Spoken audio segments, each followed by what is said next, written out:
right? Yeah. Yeah. Hey, you're probably wondering what's going on here. It's your favorite fence people. Well, maybe not your favorite people, but the people you're watching right now. Like this guy. Hi. Tell him who you are. Oh, yeah, of course. That's Dan with SWI Wyoming. And I'm Mark with SWI Florida and Successful Contractor. And this guy. I'm Alan with SWI Wyoming as well. I'm out of the Cheyenne office. And we're in my living room. Super, super formal. Actually, the opposite of that. This is very informal. It was drafty in here, so we have blankets. So this is more like a fireside chat. We wanted to be comfortable. We don't care if you like the blankets, if you don't like the blankets. Our comfort. It's 8 o'clock in the EM or PM in the evening. In the PM. In the PM. It's like 8:30 in the PM. We're tired. We've been working all day today because these guys came down here to help me out and shoot a bunch of video for content that we're doing that will be coming out on the SWI channel, SWI Fence channel. And I think you guys are gonna like what you see. It was a lot of work to film. I'm not gonna lie, but it should be very enlightening. Where's the cat? Where's the cat? The cat. We don't have a cat. Oh, hang on. And here comes Senor Pupas. The Senor Pupas with his collar. We're gonna turn it this way so you can't see my phone number. I don't need you creeps calling me. Oh, somebody put googly eyes on it. Yes. Would you like to hold the cat? You can't talk unless. I was one of those things like you can't talk unless you hold the cat. Yeah. Unless you hold the cat. That's the talking pillow. For those of you that don't know, I hate cats, but yet somehow miraculously random cat stuff shows up in my mailbox. So people have hunted me down and gifted me cat things. Cat onesies, cat shirts, cat stickers, cat mugs, anything to do with the fact that I love cats and I'm an amazing cat dad. That's what shows up in my mailbox. Thank you, all of you. I seem to have gotten a cat Christmas card from somebody in St. Augustine. It wasn't. It was from Atlanta. Well, no, the stamp. The stamp said St. Augustine on it. You had to do a little Googling. Busted, yeah. Somebody didn't hide their tracks that well. So, hey, Patrick says he loves what we do. Thanks for watching, Patrick. I don't know where you're from. Tell us where you're from and what you do, if you're a fence contractor or what. Oh, sorry, I wasn't holding the cat. This will actually hide my big fat gut, too. Oh, I see your poopas. So, what did we do all week? It was kind of... We worked. We worked. A lot. A lot, yes. Like, I had to get up early. We had... Stayed out late. We just got done with dinner. Just got back. Got done with dinner. It's been long days.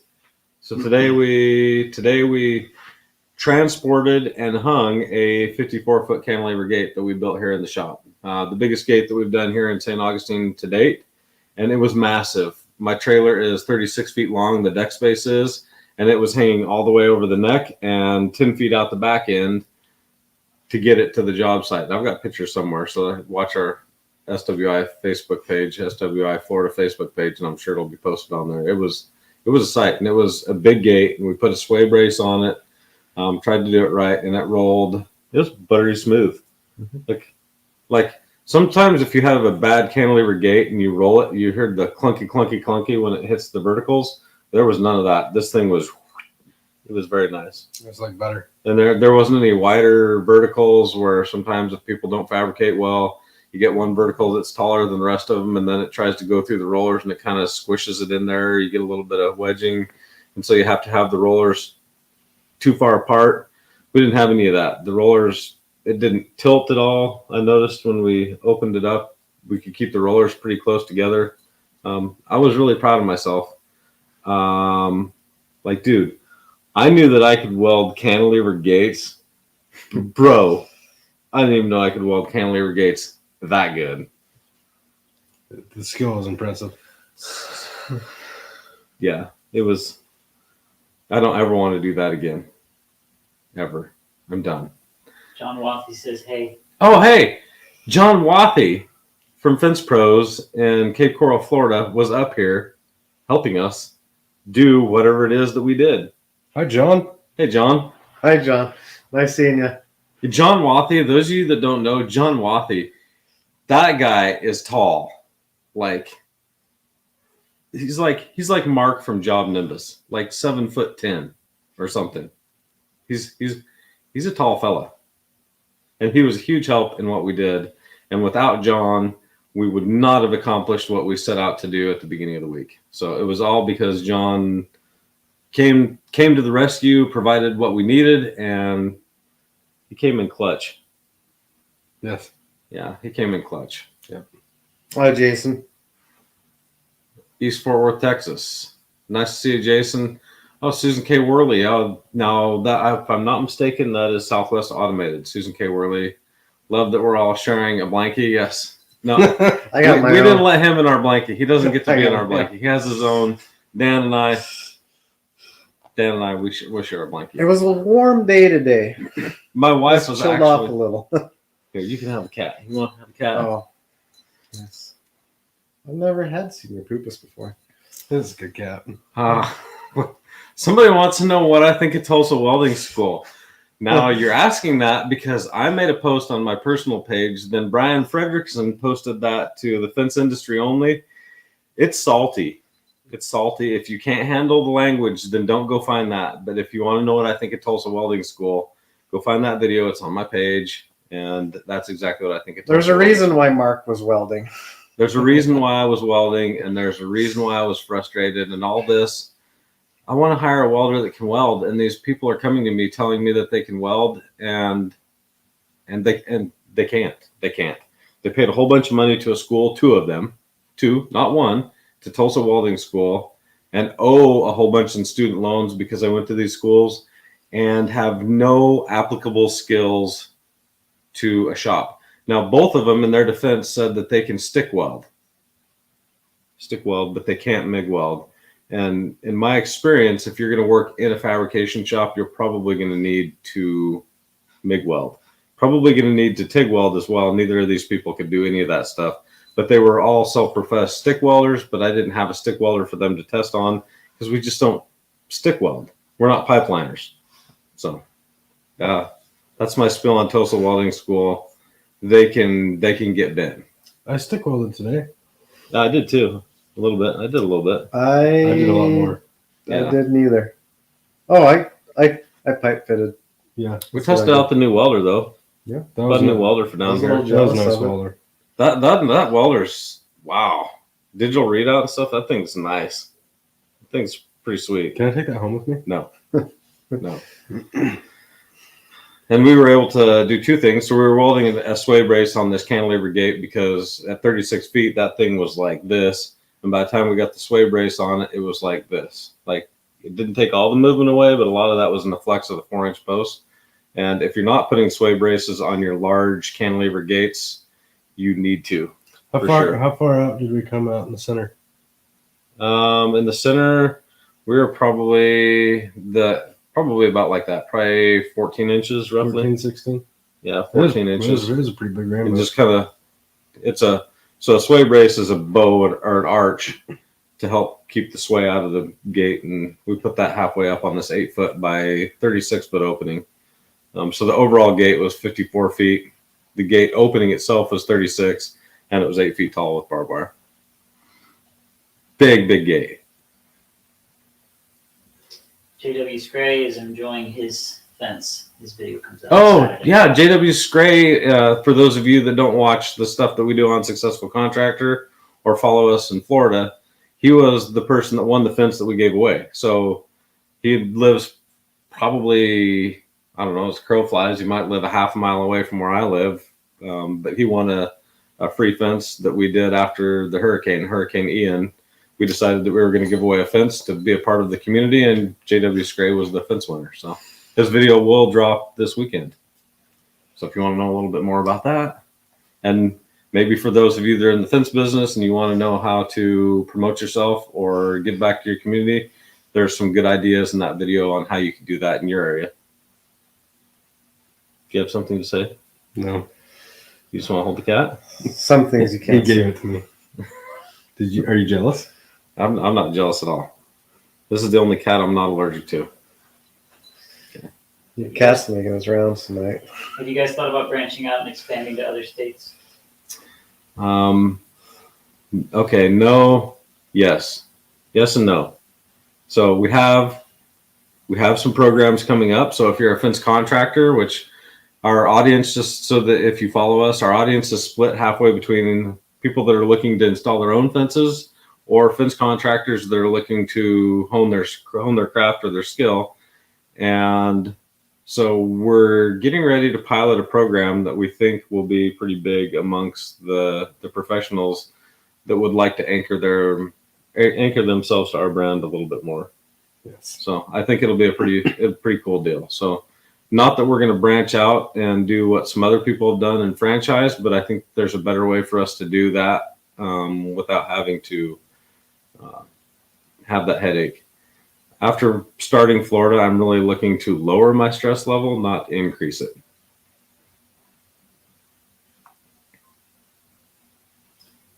Want to get a little bit of fence advice? Yeah, we'll give all the advice you want.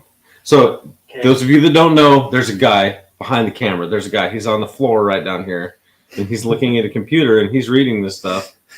And so we're not that good at looking at the screen that's on the big TV. Is this red? Yeah. So Red, is that red crackhead? red rock clay. Rock. Wow, I should put my glasses on. Sorry about the name. Okay, he wants to rebuild his 4-foot high cedar picket fence. The old fence is 30 years old. 4x4s are embedded in a concrete wall or footer. He replaced a 4x4 a few years ago. The new posts need to be shaved down to fit the hole. Would you go with steel posts instead of new 4x4s? Okay, I'm having a hard time following what he's trying to do I think here. he's saying his existing fence is in a concrete wall, not a concrete hole, a concrete wall. So solid throughout. Probably what I would maybe look at doing, if possible, is shifting your post to another placement, putting Postmaster on top of a flange plate, a bolt down plate, weld that on there, and then bolt that to the top of your concrete wall. If you're So not in the same spots then. Yeah, Yeah, so you're like- not putting it back in this. You're not putting a new post in the same spot as an old post. he does say Where right. there's- Huh? He says right. I can see it. It says right. What you're saying. Okay. So So I would try to shift my post spacing to some fresh concrete where there's not an old hole from an old post. Just cut those off flush, grout them in if there's some rot or something, chisel that out, grout that in, move the new post over to some nice concrete, bolt those down.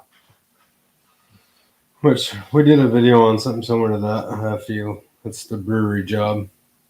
if you had a solid wall and had 4x4s in there or something, the other thing you could do is you could core drill and then grout either round or Postmaster posts into the wall again. And when we say grout, we're usually using what we call quick rock.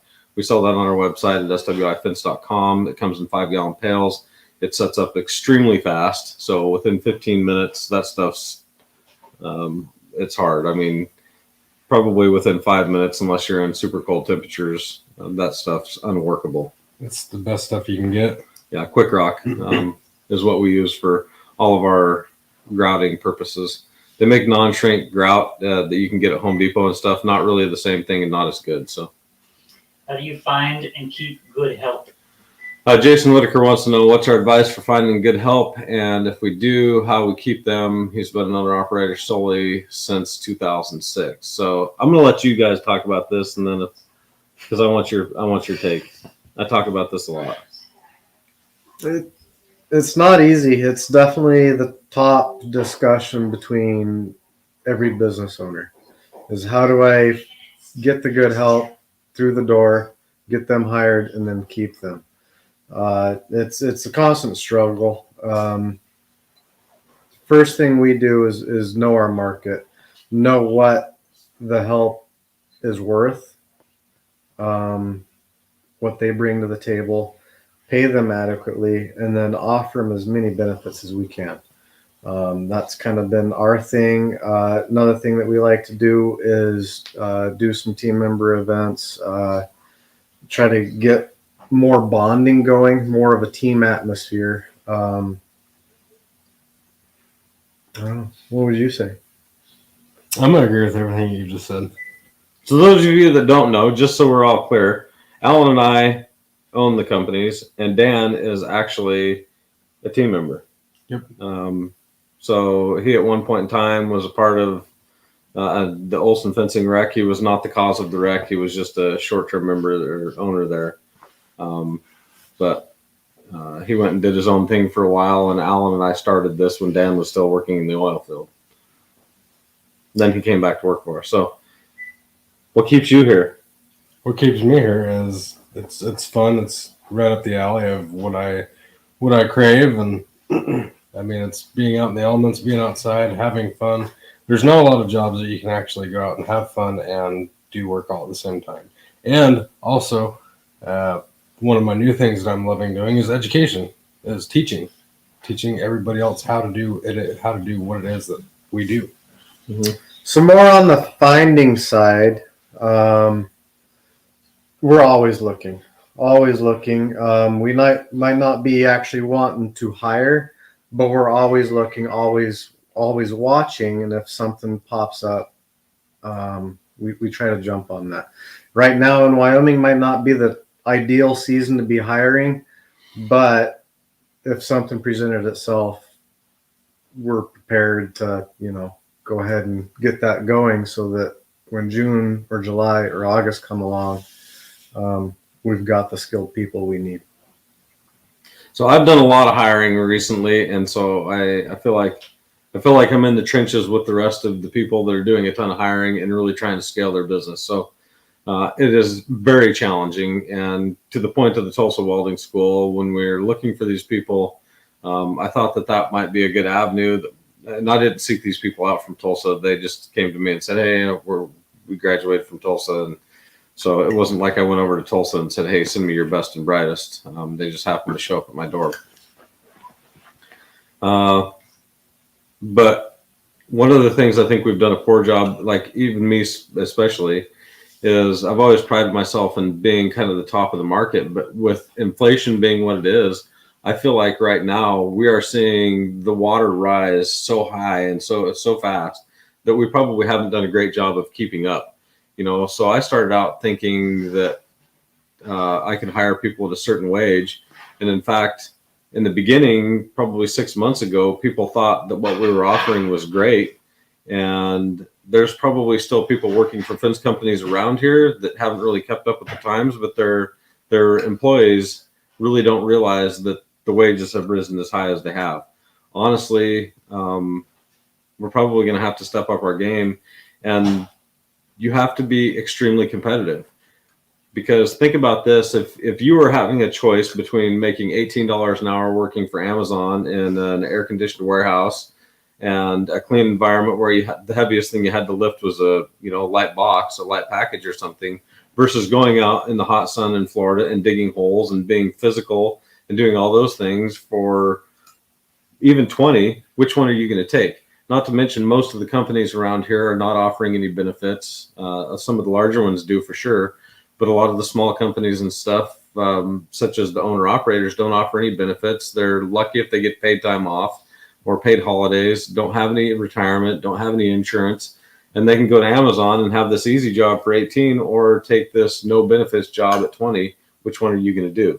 So to attract those people, you can't be at 18, you can't be at 20. You're going to have to probably be, depending on what your benefits package is, even if you have a great benefits package, you might have to be at 28, a full 50% higher than what they are just because of the physical nature of the work. The other thing I would say is that you need to invest in the equipment and the methods that are going to make it the easiest possible for your team members to get the job done. And for us in Florida, that means not digging those freaking holes, because those are terrible. It means not packing concrete through yards into backyards, because one of the things I took for granted in Wyoming is we have alleys. We could drive down the alley and drop stuff off. In Florida, there's no alleys. It's very narrow streets, and you're packing everything from the street to the backyard, and every trip counts, and that's hard on people. And then you add the heat into that. So we're trying to find ways that make that easier on our people, and not packing a pallet of concrete into the backyard for every job. That's a big deal. Not digging those holes and making them clean up all the spoils and rake that spoils out. That's a big deal. So all that saves labor, it saves backbreaking labor, and making sure that we're offering good benefits. Now, I will also speak to another thing.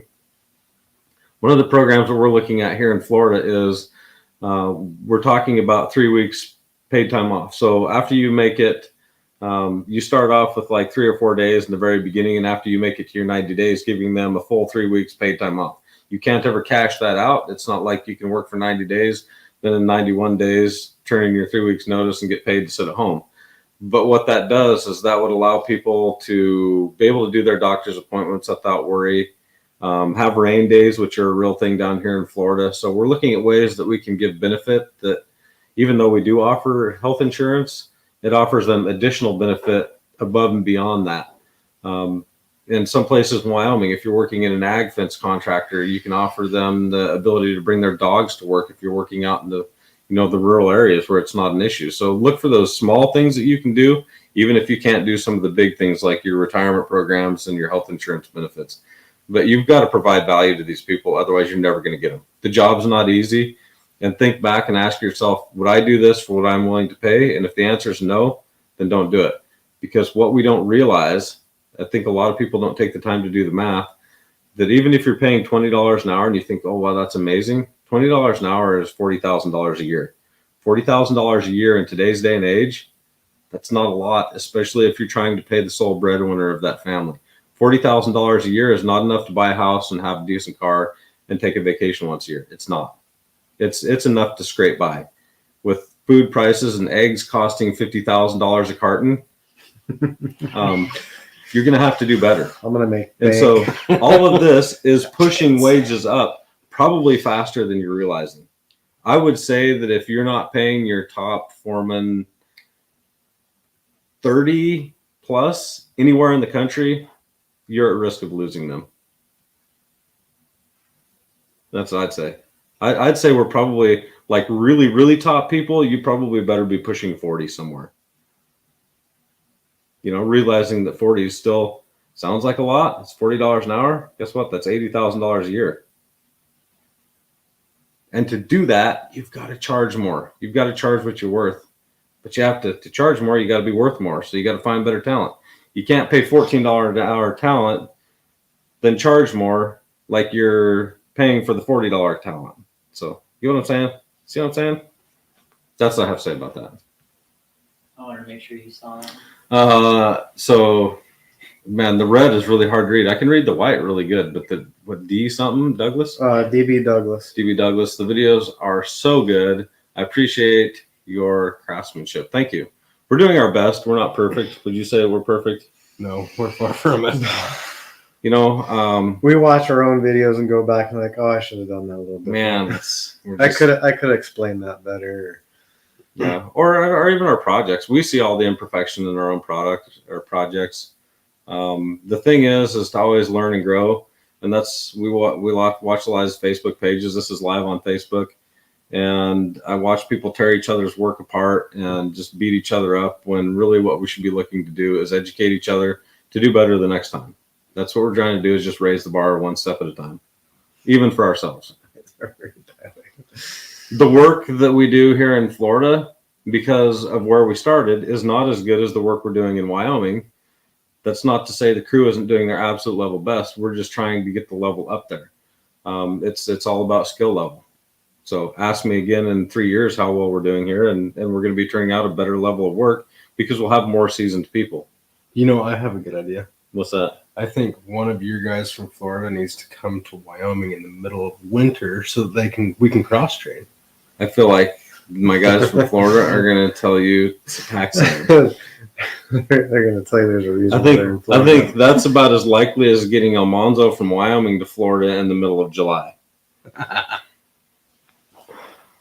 So, What did you feed the cat? Its eyes are very dilated.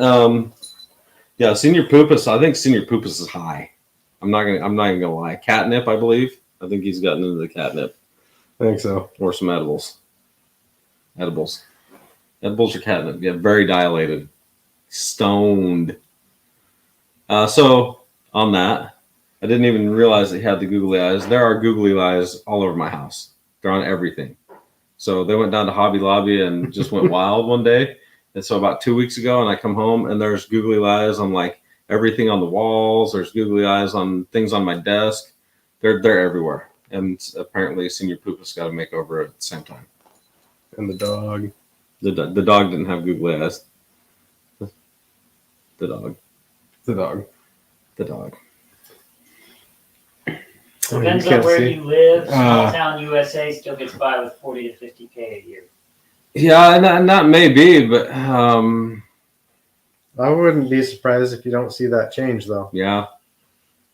Small town. So we're small town USA. Cost of living has gone up everywhere. Your groceries aren't any cheaper than mine, though maybe you're home growing some of your stuff. But I mean, gasoline's gasoline, diesel's diesel, power's power. The cost of a vehicle is the cost of a vehicle. When a truck costs $70,000, That's all nationally.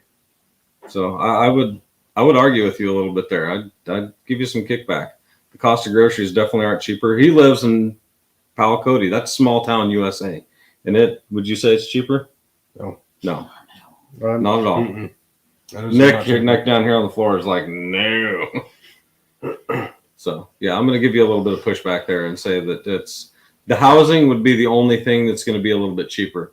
Their housing in the rural Kansas is not going to be the same as my housing costs here, where a 3-bedroom house costs $2,200 a month to rent here, and maybe you can find something for $700, $800, $900 in rural Kansas. But the problem is how do you attract talent to those rural areas and then keep them? Because you might think that, hey, I can get people cheap, but they have to want to be there. And that's a problem we fight in Wyoming is nobody wants to be there.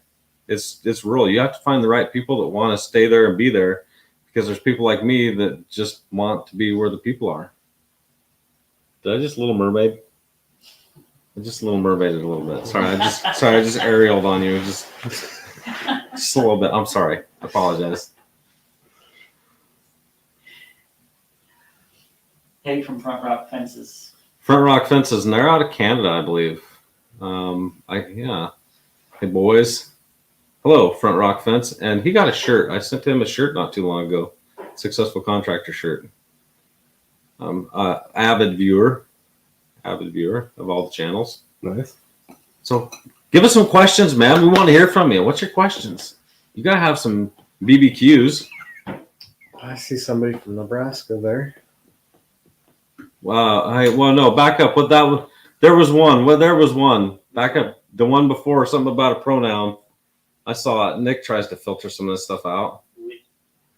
I don't know. You be more clear. I don't know what It said that one of those comments was like, "What's that cat's preferred pronoun?" I didn't see that. Hang on. No, maybe it wasn't that. Cat's About ready to pounce. I put that one up already. Oh, pounce. Pronoun. That's a little different. I really can't read. It's very, very tough. That sounds about like cat's about ready to pounce. It is, yes. We trust you to set posts. Huh? You set posts? I did. Yeah. I did. If you can't read. Yeah, you trust me to set posts. I did my first. I haven't set anything to height visually in quite a while, and had to do that Chainlink job that we're on today. I set the crew was struggling, so I went through and I wrote all the site marks on and did everything, and I was pretty proud of myself. I still have it. I can still do it. That did look really good. It looked good for as bad as that train was. It looked amazing. All right, we got some questions coming in. What Okay. state has the most privacy fences per capita? Do you think? Ooh, I don't think they have an answer. They're just I Couldn't even guess. probably the one with the most houses. I'm gonna have to go with California, Residential Texas, houses. Florida. Less condominium stuff, more, Yeah, that'd be one of mine. I'm gonna go Suburbs. with Texas, Florida, or California. That'd be my guess. Justin Neri wants to know what weight pipe you like best for residential chain link. What's the difference between 20 and 30 weight? Okay, so you guys do this. You don't want a part of that? Difference between 20 weight and 30 weight isn't much. We don't really get. I've never gotten any 30 weight. It's odd. It's Not 20. We're usually either into 16 gauge SS20 or SS40. We haven't had a need for SS30. A lot of our commercial stuff is going to be SS40. A lot of our residential is either going to be into the 16 gauge or SS20. If we're driving posts, we're going to be going up higher into the heavier wall thickness. Obviously, 16 gauge would be your smallest, your thinnest wall. SS20 would be thicker. SS40 would be thicker than that. But once we're driving, we try to stick in that 20 weight, maybe 40 weight, just depending on ground conditions. Yeah, 16 gauge is gonna deform a lot more. So, and then soft soils, you can do it. You can still drive 16 gauge, but we typically don't do anything over 4 foot in 16 gauge. No. Everything that we're gonna do over 4 foot is gonna be 20 weight or better. Just because of wind. People don't realize the wind resistance that even standard Chainlink has. The airflow, the way the air flows through Chainlink, there's a lot of wind resistance there that people don't understand, and so we just don't risk it. A couple dollars extra in pipe, we're going to use 20 weight at least. Yep. How do you keep your guys busy when things are slow? it's hard. That's the real problem there. There's some maintenance throughout the busy time that has to get done. Yeah, do what we can. Our crews are still out building fence right now. Yeah, it's slower, but it seems like all that is we're just not as far behind as what we were back in November. You know, we still have quite a bit to do. We've tried snow plowing. It didn't really work for us. We don't get enough snow. That was also, probably one of the worst winters we ever had as far as snow coming. I mean, we just didn't get snow that winter. But we tried it. And nobody wants to pay to have it removed because it's so infrequent, unlike, say, Jackson Hole, where they get snow all the time. Yeah. Other than that, I mean, we just try to keep up on the stuff that needs done. Try to prep for the next season, that sort of stuff. Dan, why are you using a blanket in Florida? It was chilly. There was a draft. For some stupid reason, my air conditioning was on, and the vents are blowing right on us, and we were all drafting. And it was a warm day. We were all outside. He offered to share, and then he had one, and then I just felt left out. And I like to be warm. What style of fence has the best return? I'm assuming it's ROI.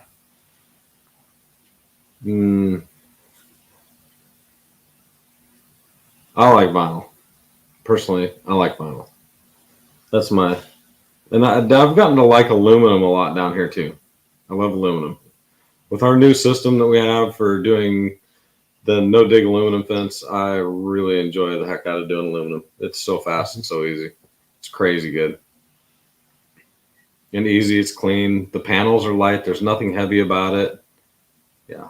So I switch. I'm going to go with aluminum. Aluminum's my new favorite. It's your new favorite? It's my new fave.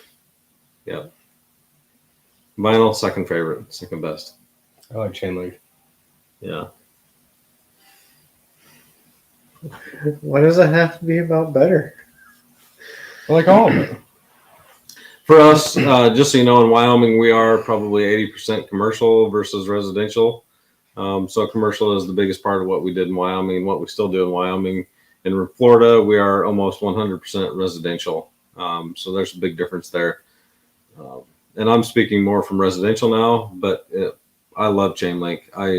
That's what we do. We do Chainlink. We do Chainlink like crazy. Miles of it. It's what we're good at. It's what our guys love to do. And we have all the equipment to make it super easy. There's something that is extremely fun about going out there and setting 100 posts, 100 Chainlink posts in one straight line and making it straight. And then having people just come back through. And at first, it's usually people on the job saying, hey, you're not going to be able to do that. You can't do that. And then you prove them wrong. You did do that. And then they're like, how did you do that? Mm-hmm. And you didn't use a string? How? People call us hacks for not using strings, actually. It's something that takes an incredible amount of talent and skill and to teach people that. But Believe it or not, people think that we're complete hacks for not using strings. We are. So, yeah, more on that later, I guess. Sorry that we're hacks. Who's better, SWI or Mr. Fence? Which Mr. Fence are you talking about? Mr. Fence, Indiana? Or Florida. Or Florida? I would say we're definitely better than Florida. Yeah. I'll answer that. I'll take that one on. If you're looking for commercial fence and you want to know the things that we do things. I know Sean King. I think you're talking about Sean King. Sean King is amazing at what he does. He does things differently than what we do. We are both very good at what we do. He is very good at residential, and his crews could go out there and work circles around our crews as far as efficiency. But you want to talk commercial, we are going to leave Mr. Fence in the dust. It's not even going to be close when you start getting onto commercial projects. And the reason for that is because I think that you can choose your discipline. There's ag fencers, there's residential fencers, and then there's commercial fencers. And it's really hard to be good at all three of those. We do ag fence, we do residential fence in Wyoming, but we are absolutely far and away best at commercial. Would you disagree? Yes, 100%. Yeah. We're more so a hobbyist. Yeah, hobbyist agricultural fencers. And I mean, we do really nice residential fences and really nice ag fences, but we're just not as good at it. It's hard to be set up and be good at all three. The efficiencies. Yeah. So, I mean, that a lot of that is the tools and the equipment. Our pickups are set up completely different than Mr. Fence's pickups. I can go throw a skid steer on the back of my trailer. Is he going to be able to put that skid steer on the back of his truck? Yeah, it's different disciplines, and we're set up different. We're set up to do what we love to do. Sean loves residential fence. He is passionate about residential fencing. We're passionate about commercial fencing. Now, I'm having to switch gears because in Florida, I'm getting really good at commercial or residential fence, but we're doing things differently there even than what Sean's doing because we embrace the no dig systems in everything. We do not dig holes. We just don't.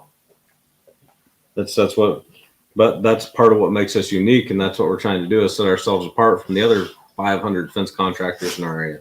We have to have something that tells everybody we're different, and that's what it is. We just don't dig holes. We're not going to make a mess out of your yard. Sorry. Oh, Amber's watching this. Sorry, I jumped down a little bit. For driven postmaster privacy. We can read. I'll read them. Okay. That way they can hear, so that they know what we're talking about. If you can see it, Driven postmaster privacy fence. What are you doing for your gate posts? We're currently setting 3x3 square steel posts. Okay, this is, dang it. Yeah, I'm busted. So what we're doing is not what I want to be doing. I'd love to see your system, what you're doing there. So if you wouldn't mind, email us. You can email sales@swifence.com. I'd love to see some pictures of what you're doing because I'm looking for some good alternatives there as well. Because I want something that we can drive. And currently what we're using is 6x6. The only reason we're using 6x6, and I feel like we're cheating our customers a little bit too, because that 6x6 isn't going to last as long as the postmasters that we're putting in. But the reason we do that is because the gates are so heavy, especially when you start talking horizontal privacy fence out of 5/4 deck board and soaking wet pickets and stuff. I worry about the strength of the postmaster. And if I double them up, that doubles the cost of them. And then I have to try and hide that post so that they don't see the post. And so it's really the Achilles heel of our fence right now. And I want to be doing something different. So, you could do a 3x3 steel. Could you do steel? Powder coated steel? Probably could. I could probably drive Because you can drive that with the Rhino. Yeah. With the 3x3 square adapter. Yeah. And then we're gonna have to look into that. If I could get some 20, like a 20 weight, I would be pretty happy with a 3x3 20 weight powder coated tubing. Would be pretty ideal. And then if we could nail to it, and then I wouldn't have to cover it up if it was powder coated. We're gonna look at that, and hopefully we'll have something. When we have something, I'll try and make it available on our website because I feel like we're cheating the customer. We're saying, hey, we're going to do all this no dig, and then, oh yeah, by the way, the part of the fence that you use the most, that's still going to be a piece of crap wood post. I don't like that, and I don't want to dig holes. We have to dig holes now. Holes. You don't like them? No.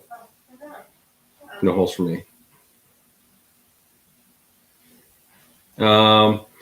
I love to build fences, but I also love to fabricate the gates and custom hardware, etc. Do you guys think there is any value in fabricating custom gate hardware and products for a brand new company? Gate and gate hardware. Maybe Patrick, if you want to tell us a little bit more about what gate hardware. We don't manufacture any of our own gate hardware. That's way easier to buy. Custom gates, we build all of our own gates in-house, with limited exception. In Florida, we don't build any of our aluminum gates for residential fences. It's easier to buy those and cheaper to buy them. But yes, a big part of what we want to do is we want to move into custom fabricated aluminum gates for like estate entry gates. I like to buy gates or build our own gates just because I don't like to wait for people to build them. I feel like there's a need to be able to custom fabricate things, and when a crew goes out there and they set the opening wrong, we don't want to have to wait 2 weeks to get another one from MMI or Master or Stevens or whoever you're using. So if you can build that in your own shop, that's a big plus. Yep. What do you say, Alan? Are you even paying attention? Nope, I was totally not paying attention. I was just reading through the list of stuff over there. I do that. I zone. Hey, Dan, they like to watch you chill. I feel like we're at the DQ Grill and Chill right here. Yeah. We're at the DQ Lounge. What is a good commission for a fence sales rep? Okay, that's a loaded question. I would say that there's more to it than just the commission side. If there's a commission, there's a base, what perks, what benefits. There's a lot to it. Doing, yeah. And then, I don't know. You straight commission, you base plus commission, you paying off gross, you paying off net, you paying off gross profit. There's a lot of different ways to structure that. And I gave somebody an answer to that question here recently. And my answer was, no matter what you do, if you're looking to start this program, do exactly what we did with our salespeople and say, you know what, we're going to try this. Here's how we think it's going to work. Do the math, do the research, make sure you're both comfortable with it. But there's a 100% chance that we're going to get this wrong. And we're going to have to revisit this in 3 to 6 months, because if it starts favoring either you or us too heavily, we're going to have to fix it. So especially when you're starting out, going from maybe paying somebody hourly to a commission, because it needs to be fair to both parties. The best deals are the one where everybody feels like they got ripped off. And there needs to be a payoff for rocking it, for being awesome. Typically, salespeople are some of the top paid people in any company. Killer salespeople. We're talking hunters, real good hunters. There's order takers and there's hunters. I just started driving Postmasters around Memphis with a ready driver. What would you recommend? Or would you recommend switching to an air-powered driver?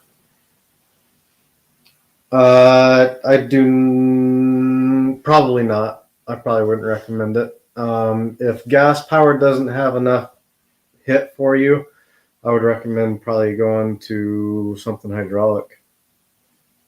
Yeah. Would you agree with that? So we have a little bit of those problems here. So I use Rhino.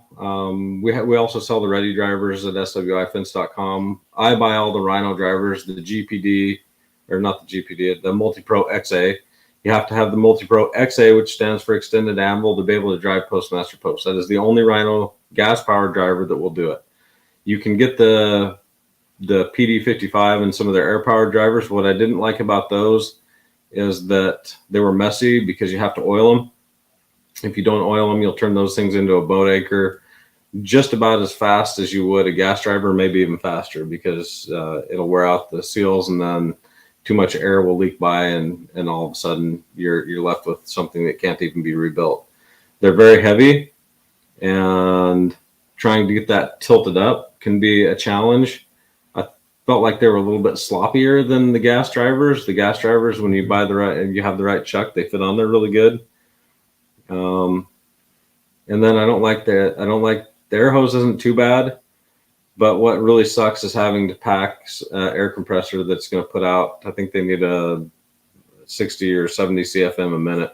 So you're basically doing a towable air compressor. Or I know that Modern Fence Technologies has a compact screw compressor that will put out that much air, but they're like 10, 12 grand. They're not cheap. So now you've got the driver, plus you've got a $12,000 piece of equipment, and you have to have that for every crew. So you went from having a $3,000 gas driver to needing for every crew, $15,000 worth of equipment. So there's a big cost jump. Like I say, they're heavy. You still have oil and stuff blowing all over the place because it is going to leak oil. It's not for me. It's a pass. So in Florida, what we have is a lot of roots, and what we're going to the Montana T-Rex, and we're going to be playing with that to see if, when we have tough root conditions, if we can pound through the roots with a T-Rex on an MT85. That's a lot of expense still. Don't get me wrong, but that's not something we need on every job. We're just going to play with it, and it'll drive. We can drive 4-inch pipe without a problem too with that. I definitely have more rocks than roots back in Wyoming, but have you tried doing the 45 on your posts for driving? So what we've noticed is even like a small root, like maybe you get a root that's an inch in diameter, you'd think that the postmaster would just slice right through it, because those things are pretty sharp. You'll cut yourself on one of those. Bounces. But the problem is that the sand gives way, and then it just sits there and bounces, and it's really spongy. If you put that root on top of a solid rock, we chop right through it. But the problem is that sponge, and that's what keeps you from driving through it and being able to cut through the root. Think of using a reciprocating saw on a cable, and that cable is just sitting there bouncing back and forth. Or put a piece of chain link inside of a pipe and then try and reciprocate saw through that pipe. You'll never get the last little bit, right? Yep. It's the same thing. A reciprocating saw can easily cut through the chain link, but when it's not sitting firm, it doesn't do the job. And that's what we're fighting, is we just need more pressure to really hold that root down and just pound right through it.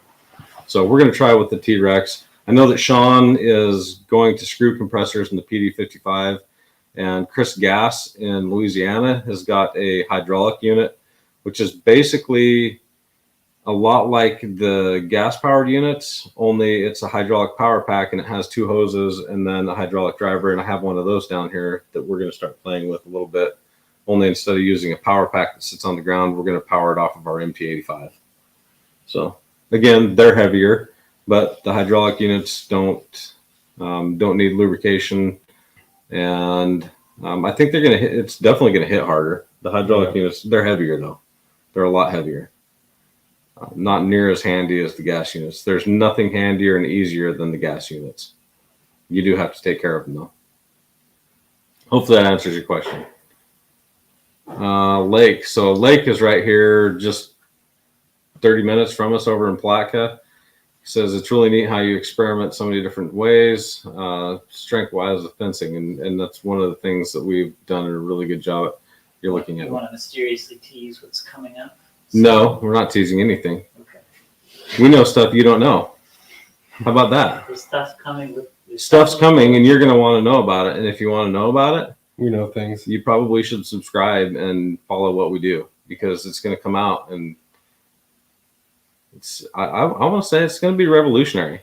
It's nothing short of awesome. It is nothing short of spectacular. Sure was a lot of fun too. It was no, the first part was not fun. Oh yeah, the first part sucked. First part was not fun. Second part, it's fun. Are we gonna do part 3 tomorrow? If you want to, that's up to you guys. Okay. It's your last day of vacation. Vacation. What, this is a vacation? Yeah. I didn't get the memo. I used air finger quotes. So Bryce Taylor, hey Bryce, what's going on? What percentage of your business is just selling materials to DIYers? A growing and increasing percentage, and not even do DIYers. We sell a ton of tools to professionals because that's one of the things we like to do is try and find the things that make our lives easier and then offer that to other people. But yeah, it's a growing part of our business. It's a and Powell. So maybe you're talking about like not on the internet, on our e-commerce site, but as we do this, more and more people are looking for places to buy reputable, good materials and for people to show them how to use them. So it's definitely growing. And if you're looking to sell materials to DIYers, there is one thing that I would suggest above and beyond it. What's your advice to get into selling to DIYers in your local area? What's the biggest thing you would do? Number one. I don't know. Tell me. Location. That's it. I was gonna guess something else. Yeah, that's it. What were you going to guess? My little secret. For us, we played with this for a long time. We tried to sell to people, and it didn't matter how much we spent in advertising. We couldn't get them to the door. And the minute we put our business on the busiest highway in town, magically people showed up. What do you know? Walmart, all those big companies, they got it figured out. If you want to sell stuff to the public, you better have a good location. You better have stuff they can see. And it's still going to take a ton of work and a ton of money, and you're going to have inventory. So be ready for that if you decide you want to sell to the general public. It can be done, but it's money. It's just money. Do we think there's a limit to how many styles of fences you can expect your crews to install and be efficient? I've never really thought about that. I think that goes back to what do you think?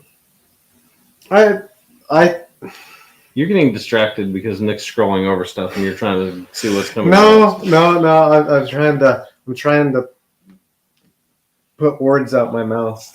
They're up I here. was talking to him. Oh yeah. no! I'm trying to read the comment. I'm sorry. I'll just look straight. I think that it takes practice and experience, and if you want somebody to learn one thing, they're going to learn that one thing, and if they do that one thing every day, they're going to learn that one thing best. If you're doing 6 things and a different thing every day, it's going to take longer to learn those 6 different things. Mm-hmm. I'd agree. I would put my skills as somebody that's been in the business for 30 years up against anybody's on any type of fence. I feel like, and same with him. I watched him build fence, but this didn't come overnight. We've done enough of it enough times that I feel like we can be incredibly efficient. But that's rare. By the time you get to that skill level, that everybody's good at everything. Hopefully you've moved them up into the company into a different role where they're not even necessarily installing anymore. Oh, dude, I still remember the first time I learned how to do things. It took forever to get it. Mm-hmm. Yeah, we've got guys, because we do so much chain link, that can just rock a chain link fence, no problem. Go send them to do a simple, easy vinyl job, and they're like,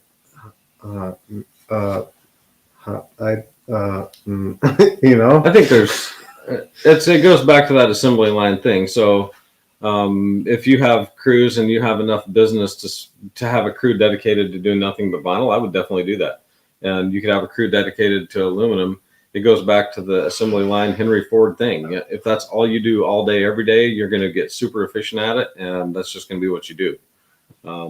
So I think that the people that do that certain thing all day, every day are definitely going to beat the people that don't. Yeah. Speaking of sales guys, how do you make them stay more in the office? My sales guys make the highest money in the company, but they don't show up at the office. Just go home after the last appointment and claim they work from home. They know their rights and they know they can, but we provide the best office spaces and conditions for them, but yet it's always empty. So I have my opinion on this. Dan doesn't deal with any of this stuff. No.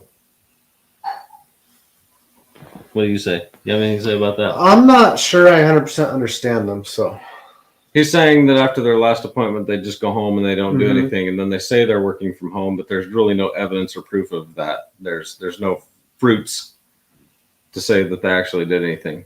And most salespeople, just so we're clear, most salespeople are legitimately paid salary or commission or whatever. They're not paid hourly. I think it comes back to the commission, and that's part of the reason why we do in our company part salary, part commission. Is that commission is what they earn. You know, the more they go after it, the more they're going to bring home. For me, it's all about results. When you get to people that are salespeople, I don't care. We have Steven, we have the other people. I have no idea how many hours they spend in the office. Some of them spend more time in the office. When they're not in the office, I don't worry about them, because for me, it's about results. What are the results? So if you're worried about what they're doing when they're not at the office, then you need to set the expectations. Are your sales where they need to be? Are you closing enough jobs? Are you going on enough appointments? If they aren't going on enough appointments and their sales are too low, then probably their KPIs are too low and you need to have a talk with them. But it's results driven.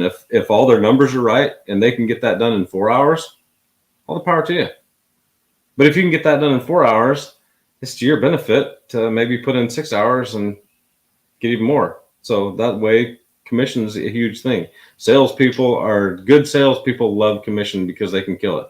Horrible salespeople don't like commission. If you have a salesperson and they're like, I really don't want to be paid on commission, they suck at their job, you probably need to fire them. Was I? What? Yes. I was just wanting to make sure that I got that across. I wasn't sure if my message got lost there. I think you answered it 100%. Okay. Sorry if I was too clear. What do we have here? Any ideas for no dig split rail? We do a ton of split rail and hate digging holes as well. Just curious.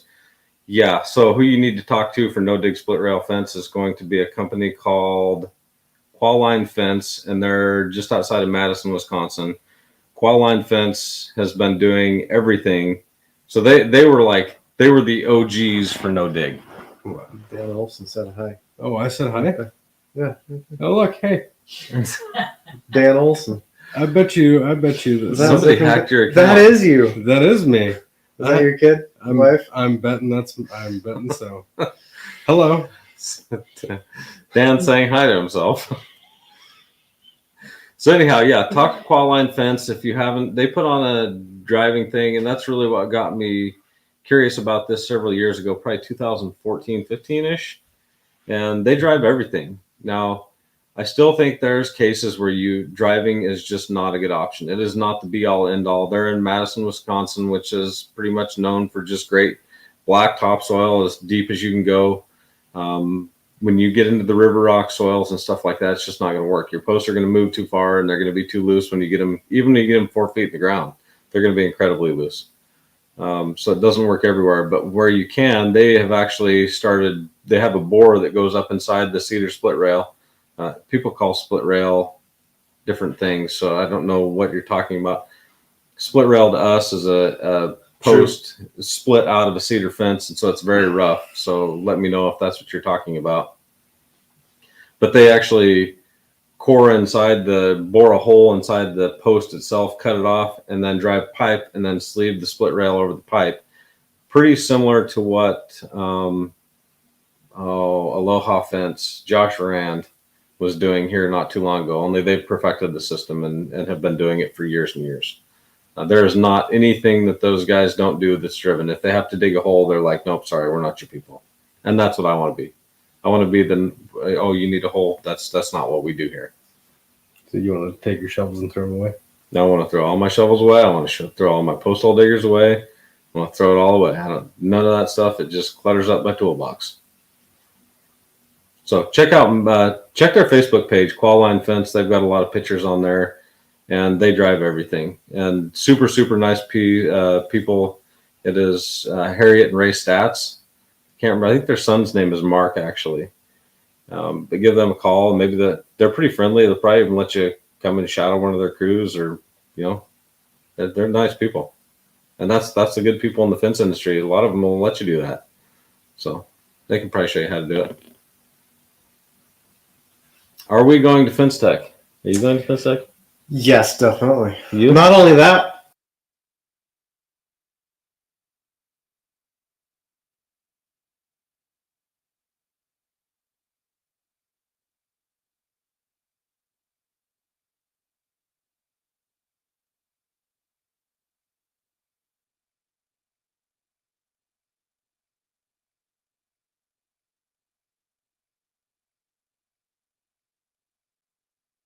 That's camera.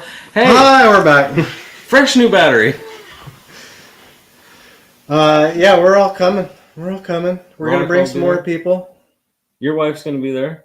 Yeah. Veronica's going to be there. And then us three. And then yeah.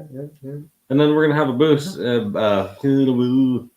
It's late. We're going to have a booth, and we'll be demonstrating the iPost system. So if you're at all interested in the iPost and no-dig aluminum fence, we'll teach you all about that. We'll talk about driven fence systems. We'll have some tools there. Staplers, stockade staplers. We'll have some strain right stuff if you need chain walkers, and the way we stretch all of our tension wire and stuff for chain link fence. We use chain walkers for everything. We don't have a single come along on any of our trucks because the chain walkers are so much better. That's our opinion.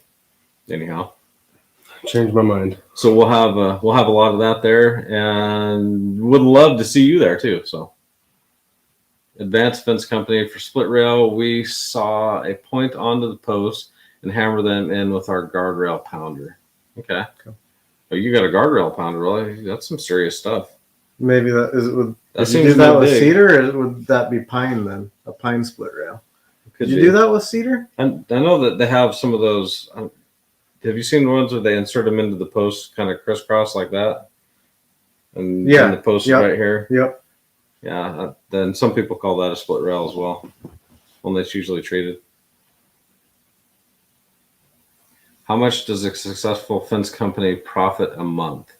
When starting a small business, when are you ready to hire your first crew? When you have enough work to stay busy all the time. That's what I'd say. What do you say, Al? When are you gonna hire? When you need somebody to help, when you need the help, when you alone can't do it. So Alan, I saw another comment, just a little, I don't remember, but asking hypothetically, if you were a one-man show and you just got a 2,000 foot, 8-foot privacy fence, what would you do? If I were in that situation, granted, I would know more of my past story then, but if I'm a one-man show and I got a job like that, I'm assuming that I'm starting out and I'm trying to grow. No matter how fast or how slow I'm trying to grow, but I'm probably getting to that point where I need to get a guy hired. And not only are we going to perform and get that job done, but we're going to work on getting some more work in after that, and keep the ball rolling. So Alan started, for you that don't know, Alan had his own company and started his own company in Montana. After Olson Fencing, That was in the middle of Olson. in the Fencing. middle That of Olson was- Fencing, yeah. That would have been 14 years 2008. ago, 2008. Yep. So he started his own 2008, company, and he was up there, and so you kind of have, like, he was a one-man show, and then he'd hire a guy, and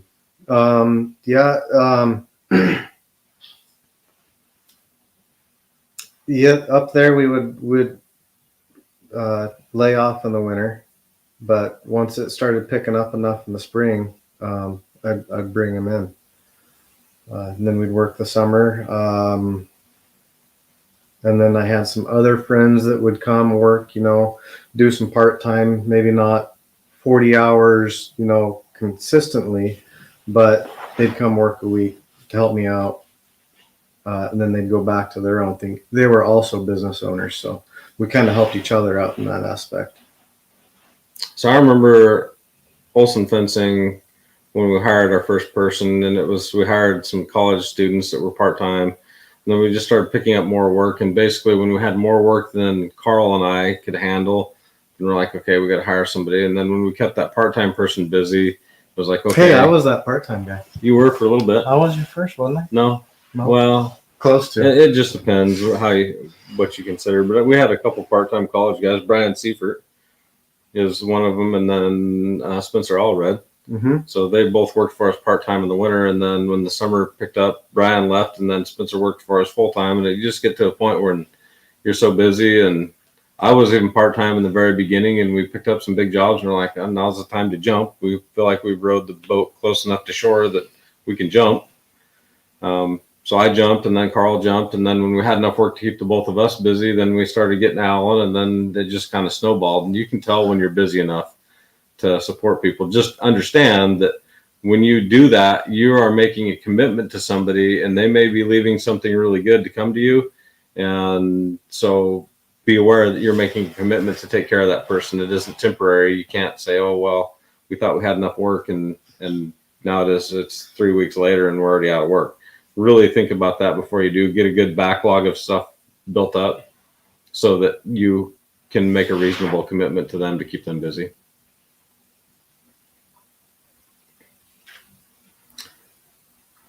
Okay, so Jacob McQueen says poach helpers from gas stations and fast food immediately. I feel like maybe those aren't my people. That's not necessarily who I'm looking for. If you're serving fast food and that's all you know, that's probably, I don't know. It's a no for me, Randy. It's kind of not my thing. But if I see a rock star and they're out in the construction industry somewhere else and they're just slaying it, yeah, I'm not opposed to handing out a card saying, hey, if you're not happy, call me. Agreed. Yeah, Agreed. always be on the lookout for somebody that's good, maybe in a different industry. Somebody's like, man, I hate being an electrician. I hate this, but you can tell people that have skills, know how to do stuff. That's not what I want. People that know how to do stuff. Do you give your sales reps leads or do they get their own? We feed them Both. with leads. Yeah, they can. It's both. They can get their own. We can. If somebody calls in, it's going somewhere. It's not coming to me. So we basically do all the, through the phones, we basically give them leads. Maybe what you're asking there is whether or not they're fed leads and they're fed appointments, or if they go out and do what I would call business development. And a business development person is what I really want down here in Florida. And that's somebody that's going to go around and talk to the different construction companies and say, we're SWI fence. We're kind of new to the area. We do temp fence. And it's not somebody that's necessarily looking at this point in time, but they're trying to develop that business relationship with other contractors and stuff in the area so that we can get into the commercial contracting. That is different than somebody that is just following up on leads that come in through the internet. Those people should be paid extremely well because that takes a huge amount of talent to go out and find those people. So in Wyoming, it would be like going out and visiting, compressor stations or power companies or whatever, and trying to get into a power plant. Those people are trying to generate business that didn't call us. They're basically cold calling people saying, hey, we're a fence company. We do really good work. And we noticed you have a gate operator, call us next time it goes down. That's different. That's business development. And those people should be paid extremely well, but they need to have probably a higher base and maybe a lower commission so that they're taken care of when they don't make the sales. That would be my advice. I think somebody that works off of phone calls that are coming in from Google Leads, Facebook, whatever, those people should have a higher commission, lower base. Are you guys related to Mary Kate and Ashley? No, that would be super cool because I don't know if you noticed, but if I was related to them, I wouldn't have a belly. I'd be anorexic. I mean, that'd be so cool. I'd have that going for me. They could teach me how to do that. That's probably. I've got the Bucky hat with me now. I'm all set. It's ready to go. Bring the Bucky's hat to Fence Tech. Yeah. Do you have a Bucky's hat? Yeah, me and Justin. We got Bucky's hats. Is it a hat like this or a no Bucky's bucket hat? You got bucket hats. Nice. Yeah, the white, red one. They're reversible. Pretty awesome. You're gonna be jealous. What's my opinion on Angie leads? Just say no. Just say no. My opinion on Angie's Leads is it's the lead generator equivalent to Tulsa Welding School. It's the same thing with a different name that they've been doing for years. Angie's Leads, Home Advisor, all those people. What was it before Home Advisor? I don't know. They all suck. They all suck. Stay away. Stay far, far, far, far away. They're all bogus, and most of them are cheating on leads too. They're sending you garbage so that they can bill you. That's my opinion. I don't have any evidence to support that. I want to be very clear. This is my opinion only. That all those people are out to screw you. They are no good. They're no good. Just stay away. Don't do it. You want to tell us why you know to say that is your opinion? It's just always a really good idea to state that something's your opinion, not necessarily fact. It's my opinion. We learned so that. Take it for what it's worth. It's worth exactly what you paid for it. $0. Yes. What do we got here? Do you guys hire any people who aren't homely looking? Do we hire that aren't homely looking? What are you saying? What, we're all ugly? I think that's what he's saying. Dan, you are ugly. I'm sorry. I should go do some hygiene. Just Clean up once in a while. Aren't homely looking. No, we try and get them homely because they're more loyal. Homely people are loyal. That's a little known fact. Again, my opinion. I don't have any evidence. There's no research to back that up. But John Wathy, 100% on the commission. So he likes the commission idea. I don't remember what that was in regards to, but whatever we said, he agrees. way to go, John. John's just a super nice guy too. He's cool. I like him. I go hang with John. Now, John does fencing, but he also has a cool business down in Orlando. If you're ever in the Orlando area and you want something fun to do and you want to go, try and get fed to an alligator, John will take you out and try and feed you an alligator. That's what he does. His parents have an airboat tour. Yeah. Oh, sorry. I don't think they actually try to feed you to the alligators, but if you fall overboard, they're not going to stop and pick you up. Unless you tip well. Then they'll pick you up. Divine. Hey, there's Divine Fence Company. Next and down. Oh, hang on. Wait. We'll get Olson Brothers. All of you guys. Some great fence. Friends from Massachusetts. I hope you're enjoying your shirt, by the way. I haven't seen a picture of you in your shirt. Maxwell says, we are almost alone. Almost done designing our Postmaster gate post. It's a square 2.5 by 2.5 SS40 with a screw flange, I'm guessing, that starts 6 inches down so it can be pounded, then cut. So yeah, I'll be interested in seeing that. Again, tag me if you're not friends with me on Facebook, find me on Facebook and tag me in that. I'd love to see it because we're looking for a good alternative to wood that's a little stronger than a standard Postmaster. Patrick Martell says, I built gate hardware. It's way easier to adjust and more secure than what is generally available. Just wondering if there's room in the market for something like that. Again, send us some information.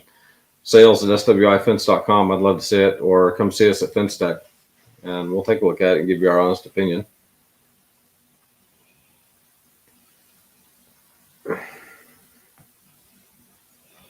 If you guys had a foreman that is just really good and has great relationships with hundreds of repeat customers and suppliers, would you consider paying that guy a little bump, like 0.5% to 2% per job? I'm just going to pay him what he's worth right off the gate. If you feel like somebody's killing it, there's nothing stopping you from giving a bonus. You can give bonuses to anybody anytime you feel like it. If you value what that person's doing, give them a bonus. Do it. You don't need my permission to treat people well.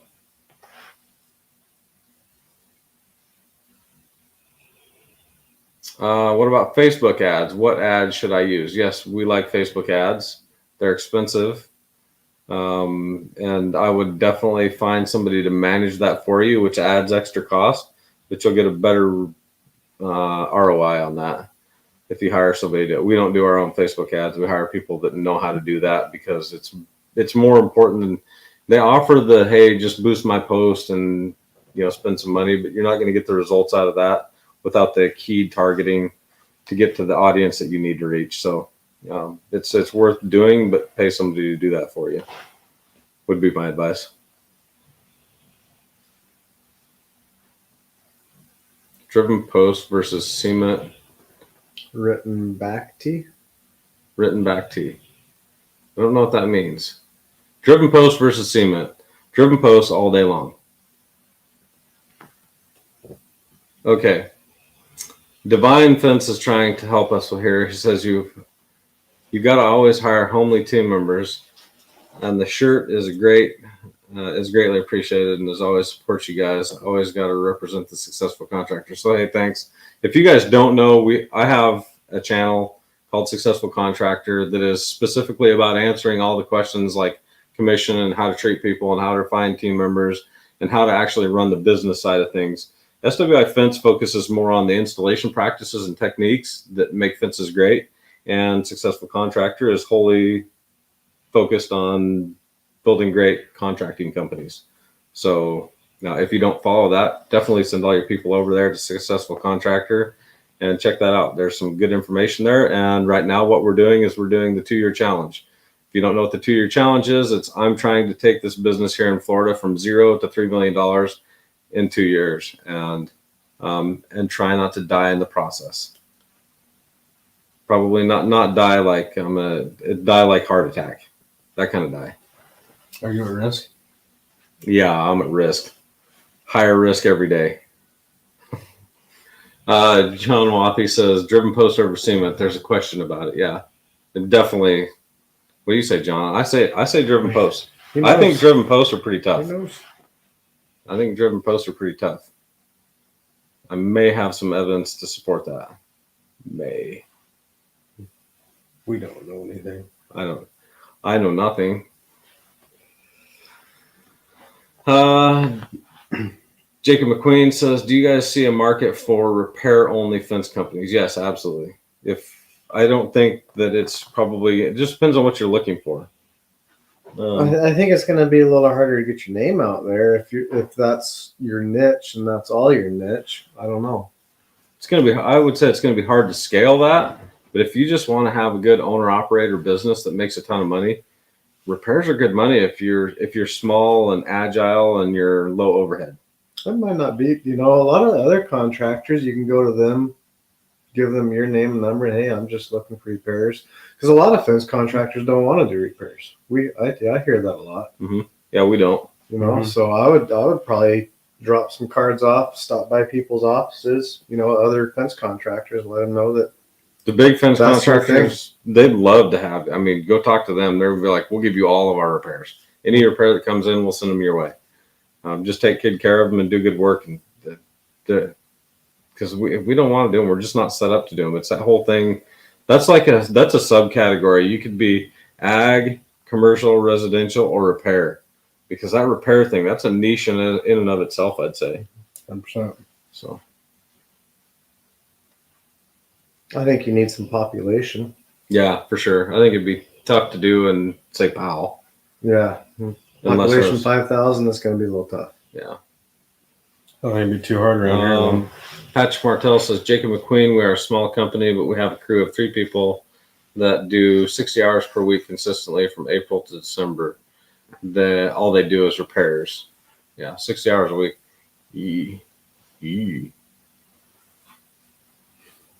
I'm not about that life. I'm just going to say. Luke Davis says, do you guys pay the foreman per hour or the job? What's the difference between the two? Well, you're not allowed to pay them by the job. So we pay them by the hour. That is actually a federal law. And if you pay them by the job, you're in violation of that and subject to several fines and all kinds of problems. So I would get away from that as fast as you can and never bring it up again. Hope that helps.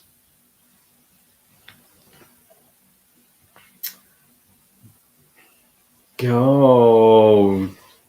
There we go. There you go. You went and did it. You did it. Who is this?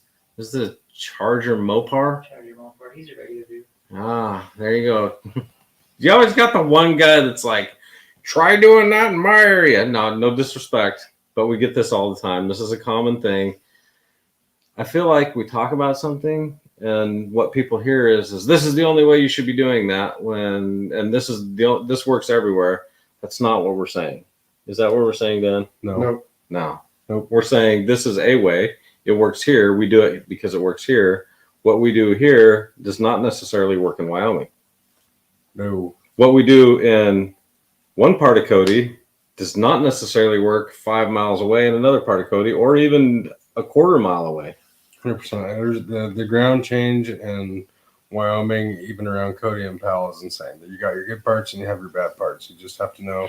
Ground changes as little as 10 feet. Oh, From absolutely. one hole to the next hole. 100%. You'll have mud and topsoil this hole all the way down. Go to the next hole, nothing but boulders. Yeah, and we did that. We did a great big project on the Lander Airport, and you remember how fast it would change? Mhm. Topsoil, topsoil, topsoil. And then it would pretty flip soon- back and forth. Yeah, back and forth all over the place. Same job, 100 feet apart. So it doesn't work everywhere. What we're saying is this is a tool in a toolkit. This is available to you when it does work. And we actually did run into some, well, it was like sea bottom. Remember when we were over there in Holly Hill and we ran into, and it was a little tougher to pound, but what did we do? We broke it with a jackhammer, didn't we? Yeah, we did. Yeah, we broke it with a jackhammer and then center sailing. If it was solid rock, that's where the rock drill comes in. Rock drilling and hydraulic cementing. And that's what I would do. If I was in solid rock, I would absolutely be more coring, using some sort of a coring method. So.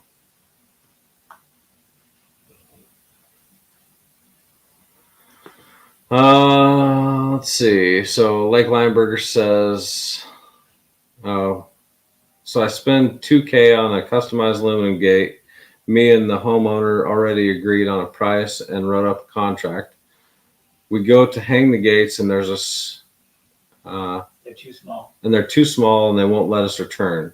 New gate costs $1,400 more. How do you explain that to the homeowner? Okay, I need to read that.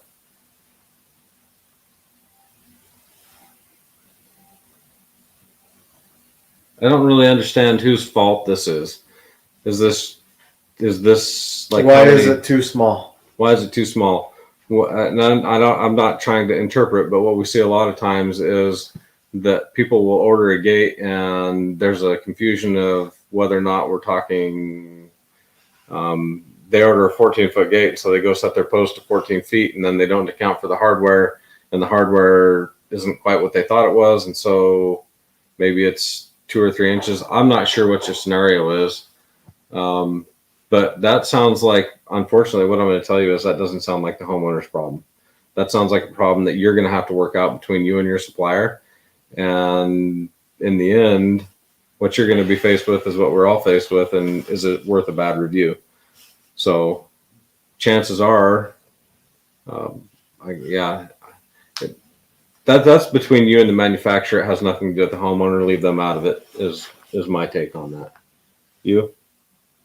He says definitely my fault. Oh, your fault? Yeah, if it's your fault, you eat it. Yep. Sometimes you got to pay to play. Yeah, that's what we call that. We call that you just school. That's your paying tuition. Yeah. You're paying tuition. Fence University. Yeah, it's gotten us all. We've all screwed up.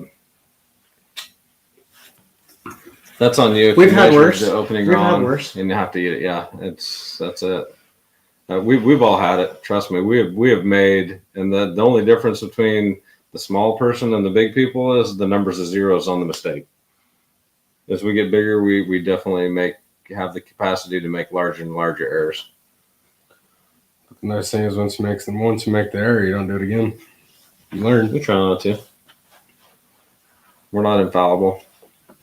We don't ask our people to be infallible either. Like Nick let his battery die right in the middle of a live stream. He's still here.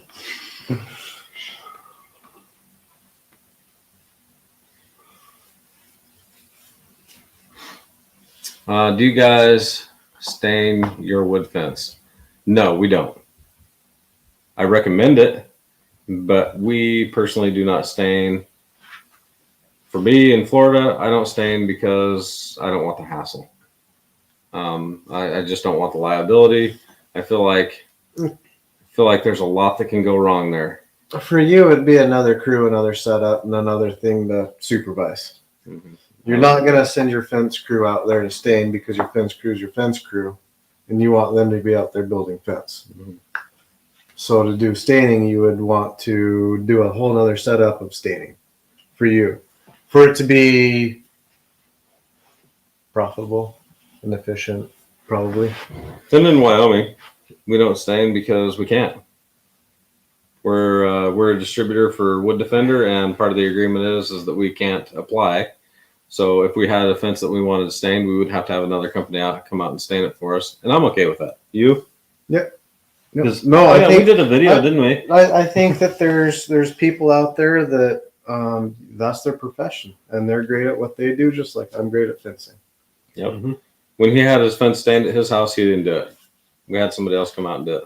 Mm-hmm. And his was easy. There wasn't any pools anywhere close. There wasn't any vehicles close. There wasn't any houses anywhere close. So, and it was windy. So they said they would not be wanting to do that in town. Hey, why? Why? In town. Why? With the wind. Why? Because it blows. Because it blows. There you go. Why? Because it blows.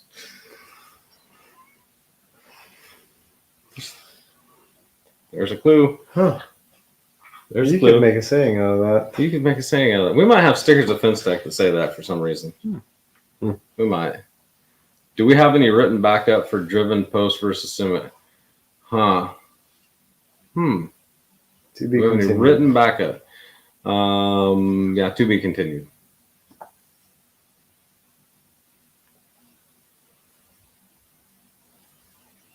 I need that mini skid steer swivel attachment you guys have for your T-Rex driver. We have a Ditch Witch mini skid. I think we're actually going to build those. So they're in the process of building one. We're going to make a template and we're going to actually build those. So if you're interested in having one of those, again, send us an email to swifence.com or sorry, sales@swifence.com and give us all your contact information. And as soon as we get a price put together, we'll let you know how much that is. Because we're trying to make some improvements on that design as well. Now, the funny thing about that is it's not our design. We didn't design that. We stole it. I mean, we stole it through photos. They told us we could steal it, but no, I can't remember who designed that, but it's a great design. I think we'll list it probably around somewhere about $1 million. Yeah, million, 1.5, probably $999,999,999, something like that. Just slightly under. We're trying to keep it affordable. Roger Backcourt says almost missed it. You'll have to go back and watch later. Olson family. It's all three. This is rare. You don't get to see us all three in the same spot hardly at all, ever. That's like never. I never even see us in the same spot. Oh no, there was that one time last summer. Mom and Dad's. We did. Yep. We just all happened to magically all go to the same town on the same. Well, I was there for a day. You were there for a week. Yeah, and you kind of lived there. Alan doesn't live where he lives. None of us live in the same place. He lives in Cheyenne. He lives in Cody. I live, in Florida. So none of us. And then coincidentally, there's another brother from Hawaii that was also there. At the same time. Yep. All the way from Hawaii. It was like an unplanned family reunion. Yeah. It was terrible. So back to fencing. Sorry, Nick. Dan, don't tell your brothers you're cooler than them. Hey, Roger, I don't know if you remember who got this show started, but there was a time not that long ago when I was, I used to be the star of the show. I did much wilder things than you did. I got a letter from an attorney. The stuff I did was so cool that I had to get attorneys involved. That's okay, cool. So hold on. Are you actually saying, like, I bet you can't beat me? I think this is where that's... No, I don't know. Do I sense a wager coming? I lost $20 to him today, and that'll be coming out on video. There was a bet. There may have been a bet. There was a bet. Lots of challenges. Hey, they're saying Dan's the quiet one. Usually it's Alan. Alan's getting louder, though. Whoa, how in the world is SWI? It's probably wrong. Oh, that's got to be Veronica. Veronica's hacked our Facebook account. You're still the Florida star. Thank you. Thank you. There will only ever be one. The OG. Do you ever use string levels? Some of my guys use string levels. I don't find them to be too accurate. Again, I'll be honest with you. Instead of using a string level, what I do is I hold my level next to a post or something, or I'll set it up on something, and then I'll sight across the top of it because I use eyesight, and that I find is much more 100%. reliable. We all do that. Alan, you do that? Yep. Yeah, so we'll All the sight time. across the top of our level when it's level, and we'll use that instead. Just another place, and it's more accurate because we don't have the weight of the string level pulling it down, wind, sag, everything else that can throw those things off. Our eyes are, I'll bet my eye against your string level. I will. Ooh. I will. I know Lake too. Let's race. Lake's actually going to come help me on the fence here next week. We're going to do some prison fence. So, hey, this is your FYI. We're not going to that one job. We're going to go to the other job and do the prison job. So, probably leave Monday morning. We're going to go to prison. So, You gonna take an orange jumpsuit with you? no, because I want to leave at the end of the day. What about your cat? The cat's going to stay home. Patrick Martell says, when I go do estimates, I always tell the customer that the concrete footing is generally more solid, but is also prone to frost heave. And if a plow hits it, it's way more costly to repair.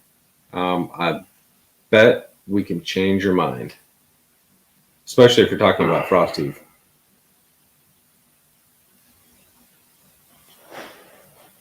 I learned the hard way about sway braces when I put slats in an 8-foot cantilever gate by 32. Ooh. How? You, I don't even want to put it on a 6-foot cantilever Yeah. gate, 10 feet wide. yeah, slats. That's a lot of wind load. It's a lot of wind. Why? Because it blows. Yes. Yeah, that blows. That blows. You remember seeing pictures of that overhead track gate that had slats in it, and it came just. Oh yeah. Yeah. Somebody came back behind the install and put slats in it, and it came crashing down. Yeah, slats. Slats don't. Really make sure that you've got everything engineered. Yeah, are we fixing that gate? Whatever happened to that? I don't know yet. I haven't heard Interesting. back. This is an overhead truss gate we're talking about that had slats put in it 10 foot tall, and the wind was not kind to it. It's actually in line with the wind, but if you get one that's blowing the opposite direction, watch out. James Bates says, please do a video where you pull each kind of post installation method to the point of failure with a truck or winch. Huh. I don't know that. That's a good idea. What do you know about that? We've got ideas. Put a scale to it. I do. I have a scale. Yeah. I have a scale, but to be continued. Spooky controls, yes. Trackmater. Jacob Mater knows. Spooky controls. How are the roads, Jacob? Keeping them clean? Jacob works for MDT during the winter. Orange jumpsuit. That is Joe Everest. Joe has to change his entire outfit if he goes to work at a prison. I don't.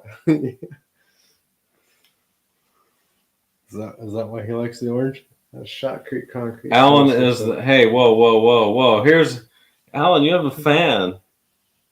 I'm the real. Oh, that's cold. This is Cole Patterson. We're homies. Alan's the real OG, takes good care of us. See you guys at Fence Tech. Cole Patterson's one of our customers. Yeah, he's down there in Wellington, Fort Collins area, Yeah, Colorado. yeah, North Colorado. So he's one of the people that subscribes to our methods and means and madness, and we love to work with contractors. I do.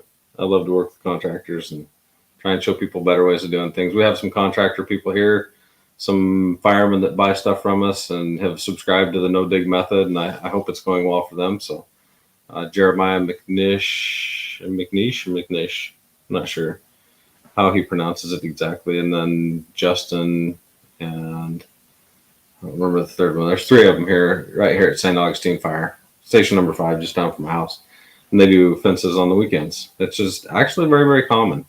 So, have you ever considered a shotcrete concrete fence with basalt mesh reinforcement? Okay, that's like, I kind of know what you're talking about. And they, Like a sound barrier. no, kind of not. This is shotcrete, like what my Yeah. pool. Uh-huh. So that says you shoot it on there. Okay. So not like a prefab, preformed. mhm. Okay. No, this is so that we did a project in Jackson where they called it rammed earth wall. So it's a little bit different than shotcrete. That's a special thing in all in and of itself, but that's what they do pools. My pool, so they dug a hole, put rebar in it, and then sprayed the sides of the wall and never actually put up any forms or anything. And I think that's kind of what you're talking about. And then just shaped it. Well, that's an interesting process. Apparently it's going to hold water, I guess. I'm not scared of anything. I just have to have somebody that wants it. Yeah. And yeah. Well, this is an hour and 35 minutes. How long do we go, Nick? Nick's Whenever you're done. okay. Like two more questions or comments. Then we're going to close this show down. Your viewers are kind of done too. Yeah. It's an hour and 35 minutes. We have 34 still. Viewers are like, shut up so I can go to sleep. Are we done? Is that it? Well, there's another one. Oh, sorry. Jeez. Sorry for being long-winded, guys. I'm out. Thanks for the answers and the content every week. You bet. What's this? It's Kubota Johnson? I don't know. Kubota Jordan. The next one down. Oh, yeah. Oh, yeah. What size wooden post would you recommend for an 18-foot standard farm gate? I would recommend a 4-inch steel post or bigger. Steel. Never Steel's sag. always better. And then drive that sucker 5-6 feet. If I was going to use a wood post, probably 8-inch. 8-inch wood post and drive it. Try not to. 18-foot farm gates got a lot of. Yeah, just Kubota. Breast Kubota block. Jordan. Yeah, Always breast do some block. breast block. Sag is a big issue when you start getting that much leverage out there. It's not heavy, but there's leverage, and then some kid comes and they want to ride your gate. And you have to worry about that. So I like steel. It's worth the extra insurance to never ever have to mess with it again.